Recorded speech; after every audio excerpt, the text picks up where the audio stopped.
Hi, everybody.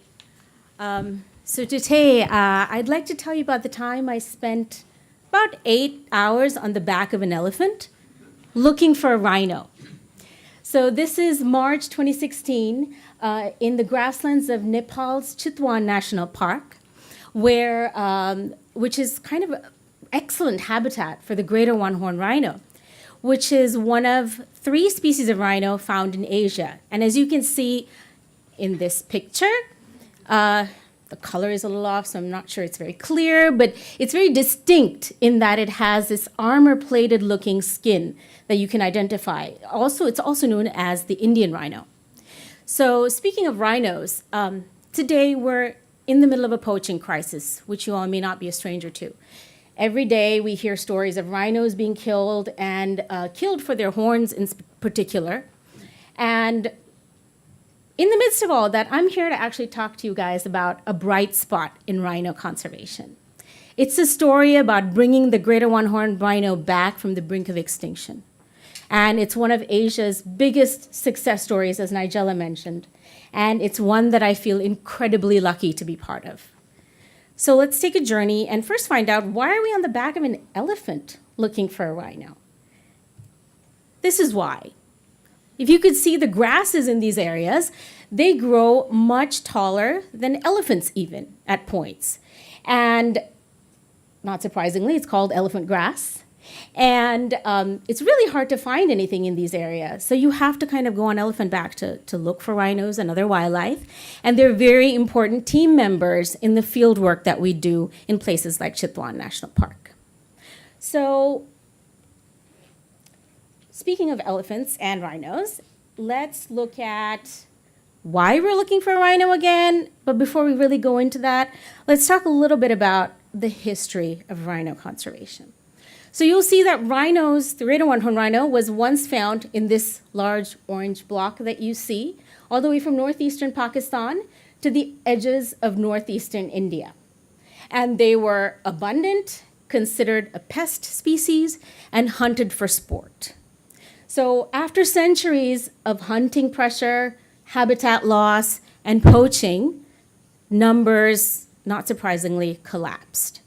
So at the turn of the 20th century, there were only 200 rhinos left, around 200 or so. And they were only found in 2 populations. You can see here on the right, Kaziranga National Park in India and Chitwan National Park on the left in Nepal.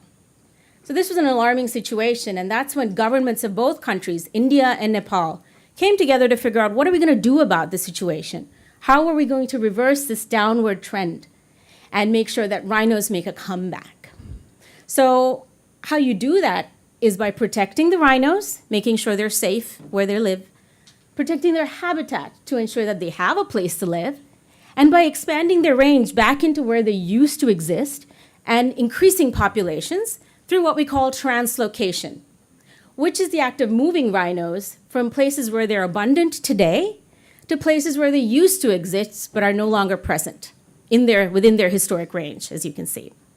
So these actions were actually successful. And this is where they're found today, in other pockets of habitat within their historic range, and they're expanding. So translocation is a really important point, as one of the things I mentioned, to make sure we help them expand their populations. So this story, in terms of success, if you go back to numbers, we talked about how there were 200 at the turn of the 20th century. Today, there's 3,500 greater one-horned rhinos. And this is incredibly successful in one century that we have been able to get this far.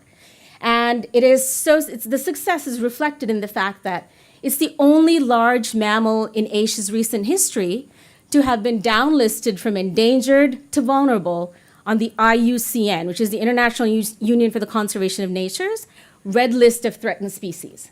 So we consider this a success, but we still have to keep working on it because they're by no means out of danger. And then if you're looking at individual countries that they're found in, Nepal and India, Nepal is well on its way to achieving its 2020 population goal. So is India. So what is our goal, which very much reflects the goals of these two countries is 3,800 by the year 2020. So we have a couple more years to go. We're hopeful that we will get there and make sure these rhinos are making a comeback. So at this point, let's head back to Chitwan National Park to our translocation story. So we're gathered early in the morning, about 250 people and about 30 elephants who are gathered to move 5 rhinos from Chitwan National Park to Bardia National Park's Babai Valley, which is more than 100 miles away, to establish a new population in a place where they used to exist but are no longer present. Chitwan has an abundance of rhinos, so it can help start off new populations in other places where they were before. So the process starts while everybody heads out into the grasslands, and once a suitable candidate is located, there will be about 10 elephants that will encircle the rhino. So as you can imagine, the rhino's fast, trying to move around. You have to get the elephants around it. And then the teams will move in closer and get a technician up onto a tree because, as you can imagine, it's kind of hard to dart a rhino from a moving elephant. So you have to get him in a static position, and then he has the opportunity to dart the rhino. It takes about 6 minutes for the rhino to go down. And remember, this has been done for a number of decades, and it's done very safely with experienced people who know what they're doing, so it does not harm the rhino. So once the rhino goes down, we have scientific teams descending on the rhino to make sure that you get measurements, you get blood samples, and any other kind of information they need. And then you put a collar on the rhino, which you will see there, one of our scientists putting on the rhino. And why do we collar? We collar to understand how they're doing in their new home when they're released, what sorts of habitat are they using, and how they're adjusting to their new conditions and where they're going, what are they doing, et cetera. And the coolest thing about this right now is that scientists can actually track their movements real time through apps on their phones from the satellite signal that the collar emits. And that, I think, is really amazing to be able to ensure that rhinos are doing well in their areas. And the other important thing why we collar them is to ensure that they're protected from threats like poaching. So poaching, as I mentioned before, is for their horns, which are in great demand because the horn is ground up into powder and used in traditional Asian medicine to cure various illnesses. But it's important to also understand that horns are made out of keratin, the same material as our fingernails. So it's kind of hard to imagine that, what could more or less be equivalent to nail clippings from all of us in this room is more valuable than gold. So they still, because of that, they remain in high demand. And so we have to remain vigilant to protect these rhinos where they're found. And in terms of protection, Nepal is very unique in that park rangers that you see here, part of protected area staff, collaborate with the army to protect wildlife in their protected areas.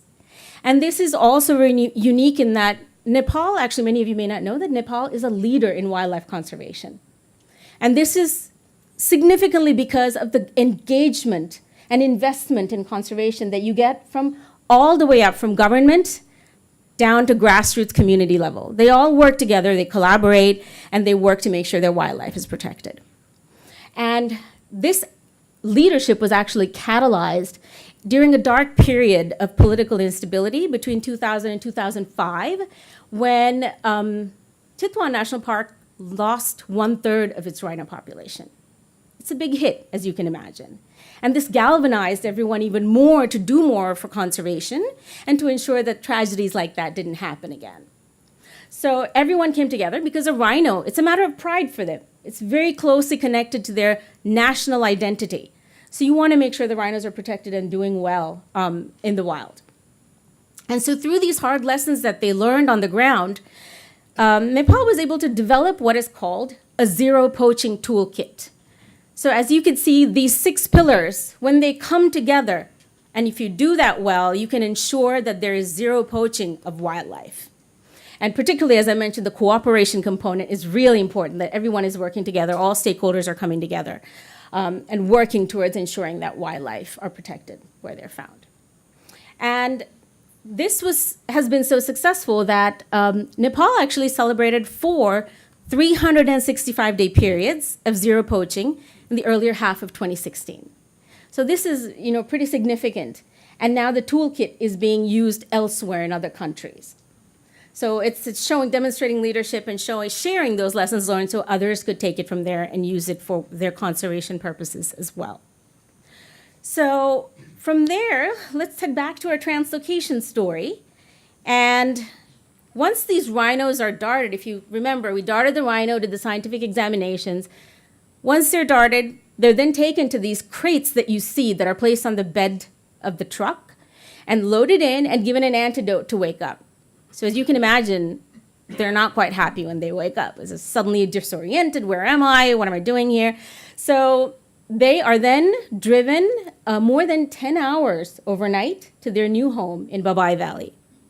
So they're driven overnight in particular because it can get really hot during the day and you don't want the rhinos to overheat. So the overnight drive is actually much more beneficial for them. So here you'll see two rhinos coming into their new home. One is a male in the prime of his life, and the other one is a pregnant female. So how do you think they each reacted when they were released? Any guesses as to which one the young male is? He was angry. He was ready to kill the crate, kill anyone in his way. There's from a different angle. And the pregnant female was very careful, almost daintily stepping out of the crate. He really was mad. And then there they go off into their happily ever after. And this ever after can only be happy, though, if they and their habitats are protected. So what do we want out of things like these translocations? This. That pregnant female gave birth to a bouncing baby boy. And as we can see, a new native generation has taken root in their new home. And this is what we hope for all rhinos going forward. Thank you very much.